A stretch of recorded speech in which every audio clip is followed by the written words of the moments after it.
तो मेरे प्यारे बच्चों, अभी तक हम लोगों ने इंग्लिश का जो पहला सीरीज है वो खत्म कर दिया है। ठीक है, आप लोग को कैसा लगा है वो कमेंट में बोले थे लिखने के लिए, लेकिन हो सकता है आप लोग को टाइम नहीं मिला होगा। ठीक है, अगर टाइम मिले तो अच्छा से उस वीडियो को देखें, और अगर अच्छा लगा हो तो नेक्स्ट किस सब्जेक्ट का वीडियो चाहिए जरूर से जरूर कमेंट में करें, और उसके बाद वो हम कमेंट पढ़ेंगे, उसके बाद अगला वीडियो बनेगा। ठीक है, तो कमेंट नहीं आया था इसलिए हम लोग इंग्लिश का ही सेकेंड सीरीज लेके आए। इसमें 25 सवाल रहेगा, और इस 25 सवाल को आपको देखना है, बनाना है, जो कि एग्जाम पॉइंट ऑफ व्यू से बहुत जरूरी है। ठीक है, अगर आवाज ये सब में या क्वालिटी में कुछ गड़बड़ी लग रहा हो तो उसमें भी आप कमेंट करें ताकि उसको हम सही कर ले। ठीक है, आइए हम लोग चलते हैं अपना सवाल पर। तो हमारा जो है पहला सवाल रहेगा प्रीपोजिशन से। ठीक है, ये ग्रामर का सेक्शन रहेगा। इसमें प्रीपोजिशन में पहला सवाल पूछा हुआ, which state did Mahatma Gandhi belong. तो आपको पता है कि ये जो बिलोंग है इसके साथ एक फिक्स प्रीपोजिशन आता है जो कि होता है टू। तो ऑप्शन नंबर जो है डी हमारा इसमें सही हो जाएगा। ठीक है, तो ये आपका पहला सवाल था।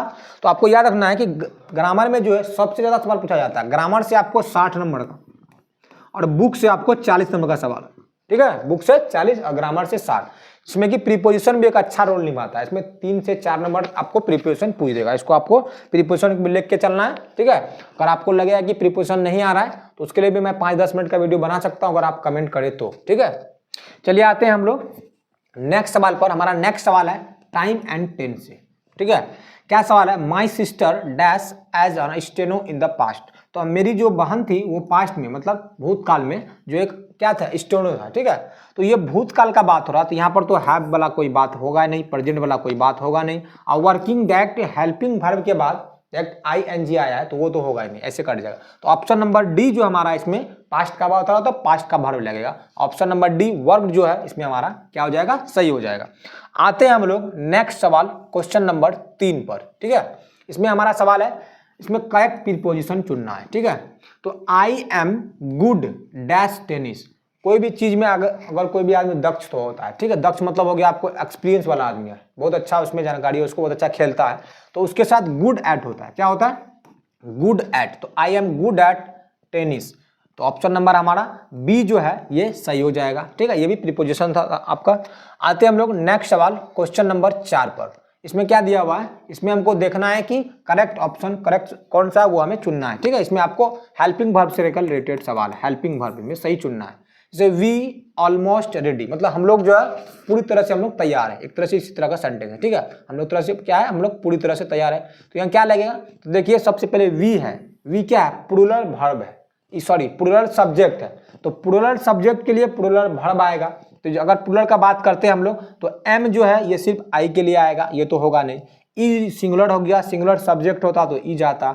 वाज नहीं आएगा क्योंकि ये सिंगुलर अगर होता तो यहाँ पर वाज सही होता, लेकिन यह तो वी हम लोग हैं बहुत सारा है तो यहाँ वाज नहीं, वेयर होता तो सही हो सकता था। ऑप्शन नंबर ए जो है are, we are almost ready, ये हमारा ऑप्शन ए नंबर जो है सही हो जाएगा। आते हैं हम लोग नेक्स्ट सवाल क्वेश्चन नंबर 5 पर। What type of sentence is this. ये जो सेंटेंस लिखा हुआ है ये किस तरह का सेंटेंस हमको बताना है। I will really miss the bus. ठीक है, तो ये क्या बोल रहा है, मैं जो है सचमुच में बस को क्या कर दिया, मिस कर दूंगी। ठीक है, ये पास्ट टेंस का है, सॉरी फ्यूचर टेंस का। विल आया, विल जब आएगा शैल आएगा तो फ्यूचर टेंस होता है। आपको सेंटेंस बताना है किस तरह का सेंटेंस। तो सबसे पहले आपको अगर साइन याद होगा, ये जो आप देख रहे हैं साइन, ये एक्सक्लामेटरी सेंटेंस का साइन होता है। ठीक है, जहां भी ये साइन आप देख लेंगे उसको हो जाएगा exclamatory sentence. Option number C हमारा सही हो जाएगा। ये होगा आपको इंटरोगेटिव सेंटेंस, मतलब प्रश्नवाचक। प्रश्नवाचक जहां आया समझ लीजिए। इंपेरेटिव में डायरेक्टिव फुल स्टॉप होता है, डायरेक्ट फुल स्टॉप से समझ लेना है। ठीक है, आते हैं हम लोग नेक्स्ट सवाल क्वेश्चन नंबर 6 पर।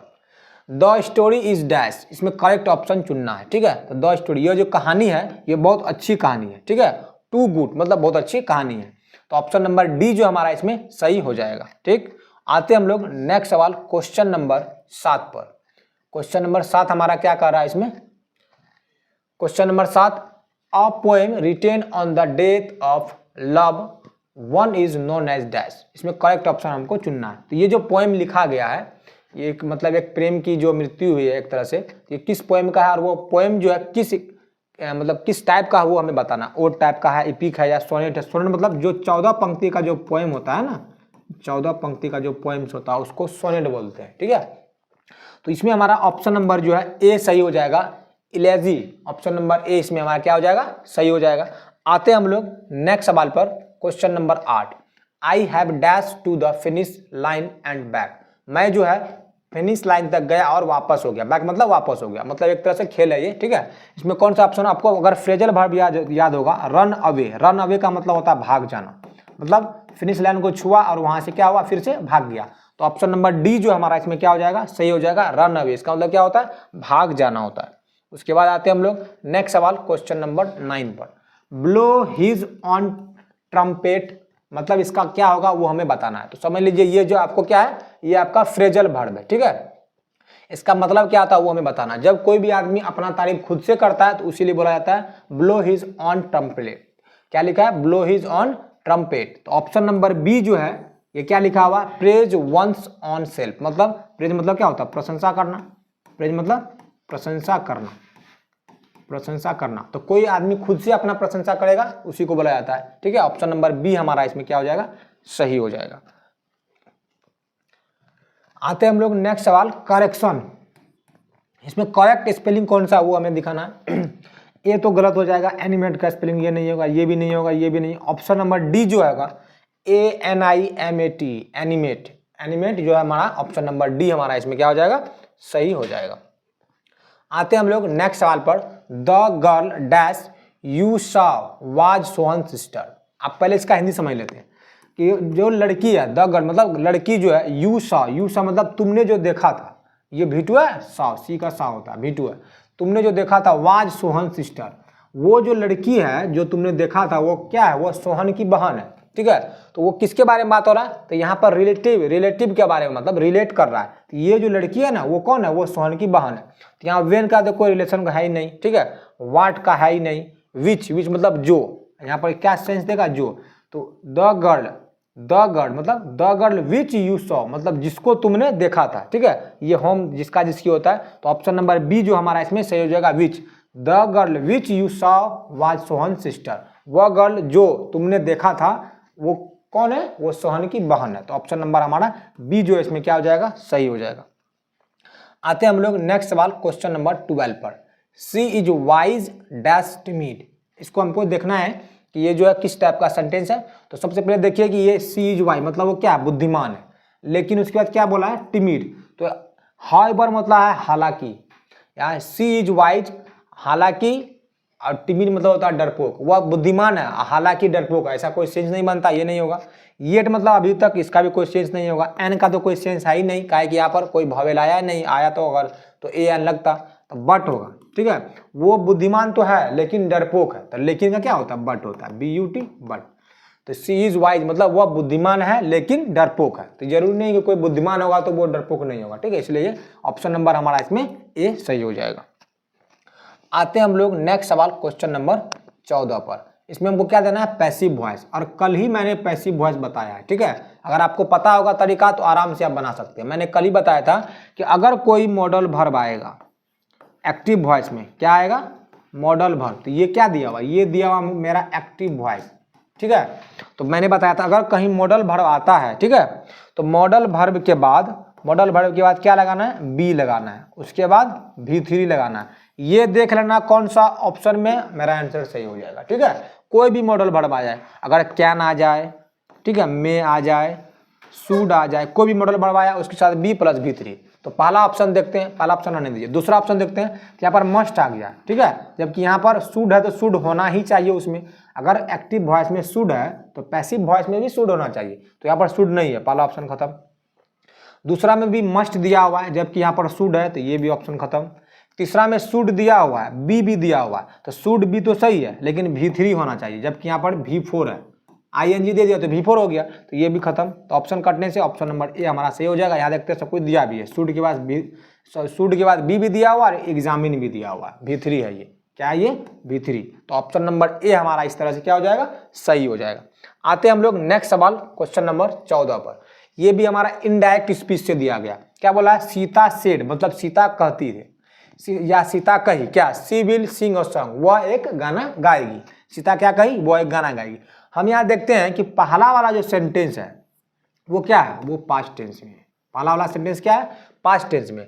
अब जो इन्वर्टेड कोमा में जाएगा, ठीक है, वो जो स्पीच होगा वो भी पास्ट टेंस में होगा। कोई आदमी अगर बोला है कि मैं वहाँ जाता था, तो उसका भी जब पहला वाला सेंटेंस पास्ट है तो लास्ट वाला भी पास्ट में जाएगा। तो यहाँ पहला वाला ऑप्शन कट जाएगा, क्या कि यहाँ पर प्रेजेंट दे दिया, ठीक है। उसके बाद दूसरा रिक्वेस्ट वाला तो कोई बात ही नहीं आया है, तो ये भी खत्म हो जाएगा। उसके बाद देखिए ये दोनों में से ये दोनों सही हो सकता था, लेकिन एक देखना है यहाँ पर पास्ट है, तो यहाँ पर तो विल का पास्ट विल होता ही नहीं है, तो ऑप्शन नंबर ये भी खत्म हो जाएगा। तो विल का पास्ट होता है वुड, विल का पास्ट क्या होता है वुड। तो ऑप्शन नंबर हमारा इसमें क्या हो जाएगा, सी जो है ऑप्शन नंबर हमारा इसमें क्या हो जाएगा, सही हो जाएगा। इस तरह से नरेशन बनता है, ठीक है। उसके बाद आते हैं हम लोग नेक्स्ट सवाल पर।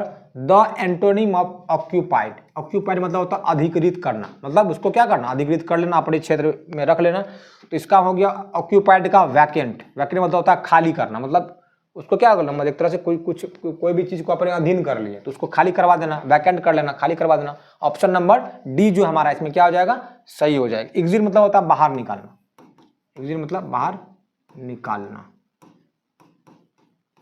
बाहर निकालना, ठीक है, हिंदी समझ ले। लूज मतलब समझ रही है, ढीला ढाला, ठीक है। उसके बाद आते हैं हम लोग नेक्स्ट सवाल पर। ये है हमारा करेक्ट चुनना, इसमें क्या है, डू यू डैश एनीथिंग। ये बहुत अच्छा सवाल है, डू यू डैश एनीथिंग। सबसे पहले हमको देखना है कि जब भी डू आएगा, डज आएगा या डिड आएगा, ठीक है, क्या बोले, डू डज या डिड आएगा, तो इसके बाद हमेशा V1 लगता है, मतलब वर्ब का पहला रूप लगेगा, ठीक है। तो आइए चलिए देखते हैं। यहाँ पर देखिए डू यू आ गया, जब डू आ गया तो विल का तो कोई बात ही नहीं होगा, क्या कि ये प्रेजेंट टेंस का बात हो रहा है, प्रेजेंट में फ्यूचर घुसेगा ही नहीं, ये तो किसी भी सेंस से सही नहीं है, पहला ऑप्शन। दूसरा में देखते हैं, नीडिंग तो होता ही नहीं है, कभी भी नीड में ING नहीं लगता है, नीड में कभी भी ING लगता ही नहीं, तो दूसरा ऑप्शन भी खत्म हो जाएगा। उसके बाद आते हैं, नीडेड हो सकता था, लेकिन अभी क्या बताया मैंने कि डू आए, डज आए, डिड आए, इसके साथ हमेशा क्या लगेगा, V1 लगेगा। तो जब V1 लगेगा तो यहाँ पर ED लगा दिया, ये तो V2 हो गया। तो ऑप्शन नंबर ए हमारा सही हो जाएगा, नीड हो जाएगा। डू यू नीड एनीथिंग, क्या आपको किसी भी चीज की जरूरत है। नीड मतलब क्या होता है, नीड का मतलब होता है जरूरत या आवश्यकता, ठीक है। तो ऑप्शन नंबर क्या हो जाएगा हमारा, सी सही हो जाएगा, क्योंकि सी जो है V1 हुआ, ठीक है। और डू डज डिज के साथ हमेशा क्या लगता है, V1 लगता है। ऑप्शन नंबर हमारा सी सही हो जाएगा। आते हैं हम लोग नेक्स्ट सवाल, question number 17। You decided dash yet.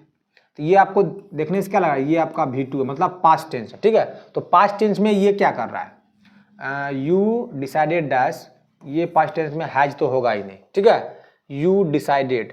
उसके बाद और यू के साथ कभी भी हैज लगता भी नहीं है, यू जब भी आता तो हैव लेके आता है। डू भी लगेगा नहीं, अभी तो मैंने तुरंत बताया, अगर डू आता है और डिड आता है तो ये हमेशा क्या लेगा, ये V1 लेगा, अभी तुरंत बताया। तो ये तो किसी भी हालत में होगा नहीं। अगर ये डिसाइडेड आ गया तो V2 हो गया, ये तो डू और डिड क्या लेता है, V1 लेता है। तो ऑप्शन नंबर ए हमारा, ये डी जो है, हैव जो है, यू डिसाइडेड हैव येट, ये हमारा ऑप्शन नंबर डी जो है क्या हो जाएगा, सही हो जाएगा। ऑप्शन छांट के भी आप सही से कर सकते हैं, क्योंकि यू के साथ हैज लगता नहीं है, डू और डिड के साथ V1 आएगा नहीं, तो ऑप्शन नंबर सिर्फ एक बच जाता है, ठीक है। आते हैं उसके बाद हमारा नेक्स्ट सवाल है 18 नंबर। वी क्या लिखा हुआ है, we are getting dash away from the central idea. तो सबसे पहले अगर आपको वर्ड का मतलब पता तभी आप देख लेते, तभी इसको बना सकेंगे। तो वी आर गेटिंग मतलब हम लोग पा चुके, हम लोग जा चुके कहाँ तक, अवे फ्रॉम मतलब दूर, कितना दूर है, सेंट्रल आइडिया से थोड़ा सा दूर है। तो इसमें दूर मतलब इसमें आपको वर्ड ढूंढना है कि दूर का वर्ड कौन सा होता है। आइदर नाइदर जो है ये आपका कंजक्शन होता है, ठीक है, आइदर और नाइदर नॉट होता है, अदर इसमें से कोई सेंस लगता है नहीं है। ऑप्शन नंबर ए जो है फार्दर मतलब दूर होता है, क्या होता है, फार्दर मतलब दूर होता है। ऑप्शन नंबर ए हमारा इसमें क्या हो जाएगा, सही हो जाएगा। नेक्स्ट आते हैं हम लोग अगला सवाल पर। Don't eat so dash chocolate और you will get fat. Don't मतलब चॉकलेट नहीं खाओ, क्योंकि सो मतलब इसलिए, डैश चॉकलेट्स और यू विल गेट फैट। ज्यादा चॉकलेट खाओगे तो क्या होता है, एक तरह से ज्यादा मोटापन हो जाता है, ठीक है, ज्यादा चॉकलेट इसलिए नहीं खाना चाहिए। तो यह क्या होगा, डोंट ईट सो, और चॉकलेट को गिन सकते हैं हम लोग, जब किसी भी चीज को हम लोग गिनेंगे तो वो होगा मैनी, जिसको नहीं गिन सकते वो मच होता है। तो ऑप्शन नंबर जो हमारा ए सही हो जाएगा, don't eat so many chocolates you और यू विल गेट फैट, ठीक है। ऑप्शन नंबर हमारा इसमें क्या हो जाएगा, मच क्या होगा, जिसको हम लोग नहीं गिन सकते हैं, ठीक है, नहीं गिन सकते हैं उसमें लगता है मच, ठीक है, जिसको गिन लेंगे उसमें मैनी लगता है। आते हैं हम लोग 20 नंबर सवाल पर। 20 नंबर सवाल, dash you ride your bicycle up to that hill. You ride, ride मतलब क्या होता है, सवारी करना, तुम सवारी करते हो, योर बाइसाइकिल अपने क्या बोला है, your bicycle up to the that hill, मतलब उस पहाड़ पर अब तो अपना क्या करते हो, साइकिल लेके सवारी कर सकते हो। तो मतलब यहाँ क्षमता बता रहा है, ठीक है। तो इसमें साला वाला कोई बात है ही नहीं, शुड ये तो हटा दीजिए। माइट का भी बात हो नहीं रहा है, या तो कैन या तो मे हो सकता है, ठीक है। मे होता है कम संभावना से, ठीक है। अगर वो राइडर का मतलब राइडर जो साइकिल लेके बहुत ऊंचा पहाड़ पर जाता है तो कम संभावना, जा भी सकता है नहीं भी जा सकता है, ठीक है। जैसे हम लोग बोलते हैं मे रेन टू नाइट, मतलब आज रात वर्षा हो भी सकती है नहीं भी हो सकती है। इसमें कैन का थोड़ा सा कम पॉसिबिलिटी है। ऑप्शन नंबर जो है सी हमारा इसमें क्या हो जाएगा, सही हो जाएगा। Option number C, may you ride your bicycle up, क्या लिखा, अप टू दैट हिल, ठीक है। ऑप्शन नंबर हमारा इसमें सही हो जाएगा, क्योंकि बहुत कम चांस है इसमें, ठीक है। वो पहाड़ पर साइकिल लेके जाना बहुत रेयर केस होता है।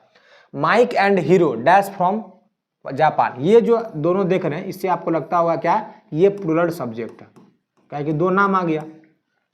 तो दो नाम आ जाने से ये ऐसा नहीं होता है कि वो प्लूरल हो जाता है, ठीक है। ये एक नाम है, तो जब कोई भी कंपनी का नाम है, कुछ भी नाम हो, दो नाम हो, लेकिन उसको एक ही में, उसको सिंगुलर में हम लोग काउंट करते हैं, ठीक है। तो माइन आ जाएगा, माइक एंड हीरो, ये जो है सिंगुलर, दोनों सिंगुलर सब्जेक्ट बनाएगा। कभी कभी ऐसा होता है, तो सिंगुलर के लिए क्या चाहिए, एम तो होगा नहीं, ठीक है, वाज तो होगा नहीं, जापान का प्रेजेंटेशन की बात हो रहा है, ये भी होगा नहीं। ऑप्शन नंबर जो हमारा बी जो है इज सही हो जाएगा। Mike and Hero is from Japan, ये जो माइक एंड हीरो कहाँ से है, जापान से है। ऑप्शन नंबर हमारा कौन सही हो जाएगा, बी नंबर हमारा इसमें सही हो जाएगा। आते हैं नेक्स्ट सवाल पर, करेक्ट स्पेलिंग हमको इसमें चुनना है। बकेट का जो है गुलदस्ता, इसका मतलब होता है क्या होता है, गुलदस्ता। ऑप्शन नंबर बी बकेट का BOUQUET, बकेट मतलब गुलदस्ता होता है, सही वर्ड या ऑप्शन नंबर बी हमारा इसमें सही हो जाएगा। नेक्स्ट आते हैं हम लोग 23 नंबर सवाल पर, your result is note dash. अच्छा, ये आपको फ्रेजल वर्ब, अगर फ्रेजल वर्ब आपको पता है तभी आप बता सकते हैं कि आपका जो परिणाम है वो नहीं है, क्या नहीं है, तो इजी टू क्रैक, मतलब आसान नहीं है। आपका जो परिणाम है वो मतलब रिजल्ट जो है वो आसान नहीं है, कोई भी ऐसा कर लिए आसान तरीके से आपका रिजल्ट आने वाला नहीं है। तो ऑप्शन नंबर जो है सी हमारा इसमें क्या हो जाएगा, सही हो जाएगा। ये होगा टीथ एंड नेल, मतलब होता है पूरा एकदम जी जान लगा देना, टीथ एंड नेल मतलब जी जान लगा देना, ठीक है। उसके बाद up to date, up to date का मतलब क्या होता है, इसका मतलब होता है आपको क्या बोलते हैं, अप टू डेट का मतलब होता है एक तरह से कोई भी चीज़ को अप टू डेट कराते हैं ना, उसको बोलते हैं अप टू डेट। अगर इसका हिंदी हम लोग देखें, देखिए इंग्लिश तो सबको पता ही, अप टू डेट मतलब क्या होता है, आप इसको क्या बोला जाएगा, तत्काल, तत्काल नहीं होता है। अप टू डेट का मतलब हो गया आपको